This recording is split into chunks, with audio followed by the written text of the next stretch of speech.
I need to get quiet. Sometimes the hobby is so noisy. Sometimes the hobby is an alphabet of noise. Autographs and breakers, content creators, drama, eBay, flippers, grinding and hustling, influencers, junk slabs, Kurt's card care alterations, live streams, Michael Rubin, new labels, old labels, prospecting, quarterbacks, repacks, shill bidding, trimming, undergraded, you say? Vintage collectors, wax prices, 10x the hobby, YouTubers and Zion cases. Sometimes the hobby is an alphabet of noise. And what do I need? I need to get quiet. Welcome to the Rated Rabbi Sports Card Podcast, where sports cards and pop culture meet the 1984 All-Star Game. I am your host, Rabbi David Spinrad. Welcome to episode 64. Get quiet. The irony is not lost on me that I'm making noise recording this episode, and this noisy episode is supposed to be about getting quiet. What can I say? I am a living, breathing contradiction. When I get quiet, I listen. When I listen, I remember. When I remember, I focus. When I focus, I return to the question of questions, the most significant question I can ask myself about the hobby, and that is, why do I collect? I collect because I understand this hobby as a spiritual practice. Spiritual, not religious. You hear that a lot. Well, I hear that a lot. Rabbi, I'm spiritual, not religious. It's all good. I think a lot of times we're talking about the same thing. My understanding after many years of hearing I'm spiritual, not religious, is that spiritual comes from within. Religion, religious, the experience is it's coming from without. Something outside of ourselves telling us what to believe, what to do. That is religious, spiritual. Spirituality comes from within. That's my best understanding of the difference between spiritual and religious. I am spiritual, not religious. I believe that collecting is a spiritual practice. My practice is guided first by the definition of the word hobby. A hobby is an activity done regularly in one's leisure time for pleasure. Leisure time, right? Why do I collect? I collect in my leisure time for pleasure. Because it's my leisure time, it means that it's never going to be more important than my family, never more important than my wife or our kids, never going to be more important or ever take priority over the congregation and the community that I serve. It's just in my leisure time, and it's always got to be for pleasure. This isn't supposed to be work. This is not a job. It is atelech, meaning I am not interested in some kind of productive outcome. I'm not measuring myself by my output, right? By what I produce. That is not what this is for me. A hobby is for me an activity I do regularly in my leisure time for pleasure. In my leisure time, pleasure only. When I get quiet, I listen. When I listen, I remember. When I remember, I focus. When I focus, I return to that question of questions. The most significant question I can ask myself is, why do I collect? I collect because I really believe in the truth behind the words of French sociologist and poet and philosopher Jean Baudrillard, who wrote in his system of objects, for what you collect is yourself. What you collect is yourself. Who am I? Who do I want to become? I love to learn.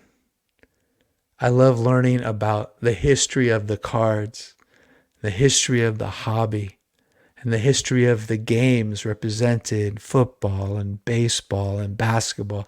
I love to learn. I love the acquisition of knowledge. I love that searching and learning and becoming by learning. Why do I collect? I collect to grow, right? To develop as a more skilled collector, to become someone who knows how to curate my collection, to create a personal and meaningful collection, and a collection that is small and cohesive, like a small art collection that tells stories and can be enjoyed by others.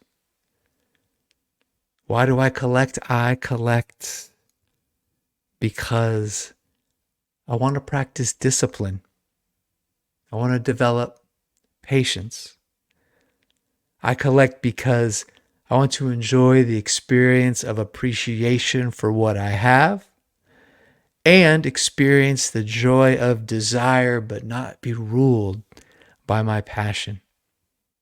I collect because I want to enjoy beauty. When I get quiet, I listen. When I listen, I remember. When I remember, I focus. When I focus, I return to that question of questions, the most significant question I can ask. Why do I collect? I collect because collecting puts me in a relationship with my mortality. We die. It's true. It's not a spoiler alert. It's just not something we think about all that much. But I collect because it puts me into a healthy relationship with my mortality. It reminds me that card ownership is temporary. We are just caretakers of cardboard. Our PC exists only as long as the P. When we die, our personal collections just become collections. I think it's good to always ask ourselves when we buy a card, what will become of it? What will become of this card I'm adding to my collection? Asking that question is so huge to me. It really does tell me whether or not I should make this buy. How does it fit in relationship to the question of questions? I don't want a massive collection. I've talked about that lots and lots of times. I just want a small handful of beautiful pieces of art to me. Less than 10% of my collection being about 90% of the financial value, about 90% of my cards holding only 10% of the value. When I get quiet, I listen. When I listen, I remember. When I remember, I focus. When I focus, I return to the question, why do I collect? I collect because it's a wonderful thing to do in my leisure time for pleasure. I collect to know myself, to learn, to grow in skill, to create something beautiful, to appreciate what I have. I collect because I know someday I am going to die. And when I buy a card, I ask myself, what will become of this after I'm gone? I was at my rabbinic conference last week, CCAR, the Central Conference of American Rabbis, have an annual rabbinical convention. This year we were in Philadelphia, and I got to connect with another collector rabbi, the Durham Rebbe. He and I actually slipped out for an hour one day, in one of the afternoons, went to an LCS. He's a Philly guy originally, so he was in heaven. Philly heavy in the LCS. Nothing much for me, but afterwards he and I sat down at a local cafe. I brought something for him. He brought something for me. I brought packs for us to open, 88 tops, 89 tops, nothing big. We had a great time doing it. In the pack of 89 tops I opened, I actually think I pulled out the very best card. I'm showing it here on screen. I showed it before. This is the 89 Future Star Gary Sheffield. This is the one where you can see his GS inlaid in gold on his two front teeth. I love this card. This may be the best card in the set. What else did I do? Well, he gave me some cards. The president of his congregation gave him a whole bunch of cards from his childhood, and the Durham Rebbe went and pulled out all the Giants for me. Stuff from like 73 and 74, kind of mid 70s. Some of them very high grade. I'm going to show two of them to you right now. 1974, Bobby Bonds, first player to go 30-30. Really an amazing player, maybe a victim of impossible expectations, taken under Willie Mays' wing, who would later become godfather, of course, to Bobby's son, Barry, Mr. 30-30, Bobby Bonds. Awesome player. Nice to add that to the personal collection. One more to show you my favorite Juan Marichal card. This is my favorite because to me it captures the essence of Marichal. Also his 74, even though he's gone. Marichal goes, I think, to the Dodgers and the Red Sox, or Red Sox and Dodgers. I always get that confused. Tail end of his career, but why do I love this card? Look at the high leg kick. I think his 72 in action also may have a high leg kick, but this base card, Marichal, high leg kick. I love it. The cyclone fence behind him, artificial turf stretching out towards it behind him. I love this card. Thank you so much, Durham Rebbe. Personal collection editions. Again, these cards won't have a lot of value, but I think they'll have a lot of meaning. One more card story to tell you. Yesterday, after Sunday school and after a few other things, I managed to slip out from the temple and went to our local monthly show at the Annandale Firehouse. Mostly the same dealers, mostly the same inventory, but sometimes I just want to stretch my legs and see some fellow collectors. And I usually don't buy too many things. It's a lot of the same guys, a lot of the same cards. But there's this one dealer named Nick, and I don't quite understand the story. It seems like the guy he works for just has a warehouse full of treasures, and Nick takes some random handful of this, handful of that inventory, and comes and works a show, and I'm guessing gets a good percentage for his work. So he always has just like this really great random assortment of vintage and unopened and oddballs, and just his stuff is always fun digging through. And plus, he's one of those dealers who actually wants to sell cards. He doesn't have a museum. So if you make him a reasonable offer, he almost always says yes. And anytime he's there, I always take the time to look, and I almost always pick up a little something.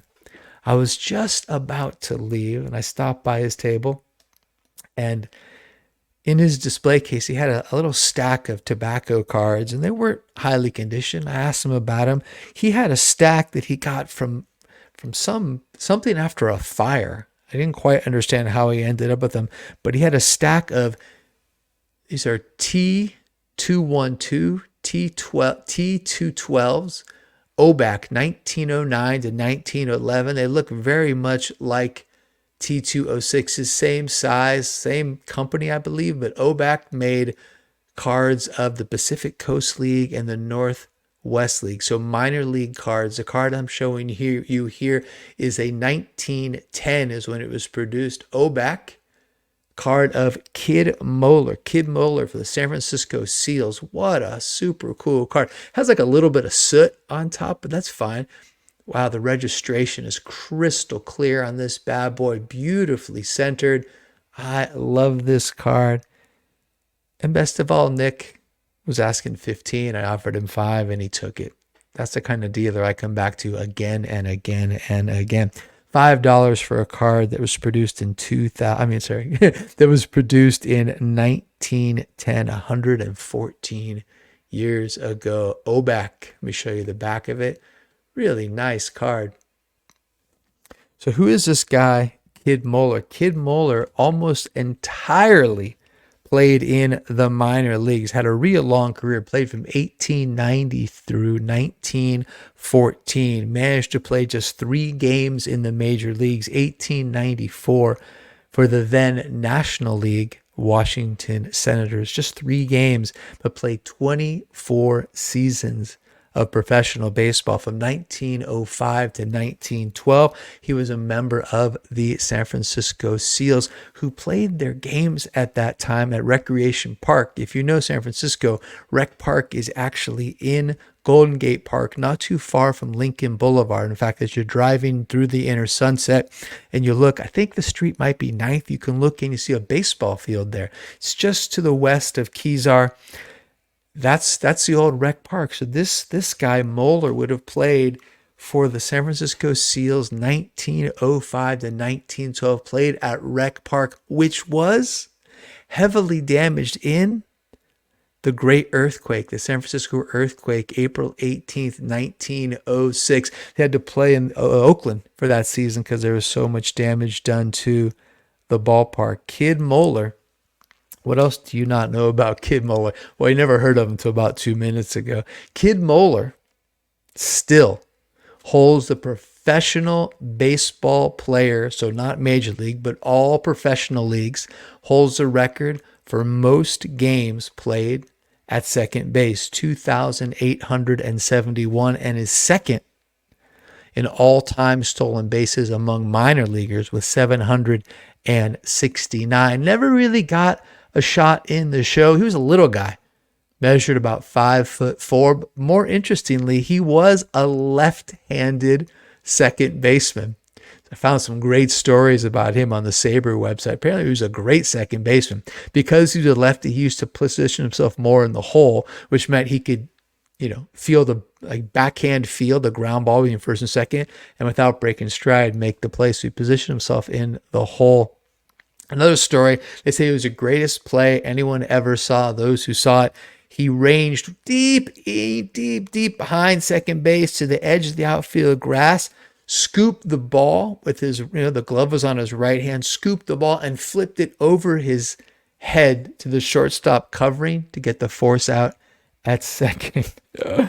Oh man, this was $5 well spent. Beautiful green card. Let's look at it one more time. Kid Mohler, San Francisco Seals, Obak, 1910. This was part of a production run, 1909 to 1911. These are T212s. Look just like, a lot like the T206. Let me show you the back one more time. Get quiet. Get quiet and listen. Listen and remember. Remember and focus. Focus and return to the question of questions. Why do you collect? I collect because I think this is a spiritual practice, something that I'm guided by from within. I do it in my leisure time for pleasure, no work. Get quiet and listen, remember, focus, and ask. Why do I collect? I collect because I do believe Jean Baudrillard, who said, for what you collect is yourself. I want to be someone who loves to learn, loves to grow in skill, someone who learns how to create something personal and meaningful, a small, cohesive art collection that tells stories that I can share and can be enjoyed by other people. I collect because I know I'm going to die. Being in relationship with my own mortality helps not only to keep this whole little thing in perspective, helps me to figure out the why behind buying cards. I don't want a massive collection, just a handful of beautiful pieces. Great time this last week, once in Philly, picking up a couple of fun cards with my new buddy, the Durham Rebbe. And then yesterday at the Annandale Card Show, picking up a T212 Obak Kid Mohler San Francisco Seals. So good. All right. In 2 weeks, got a great episode, the third installation of Season Team Boombox and Scream. We're going to take a look at the 1986 New York Football Giants. Got a special guest star. That should be in studio. Should have one more episode at least between then and now. Until then, thank you so very much for tuning in. If you like what this is, if you're having as good a time as I am, leave me a comment, tell a friend about it, like, subscribe, and all that stuff. Until we meet again, may you be blessed and may you enjoy health and long life. So long for now.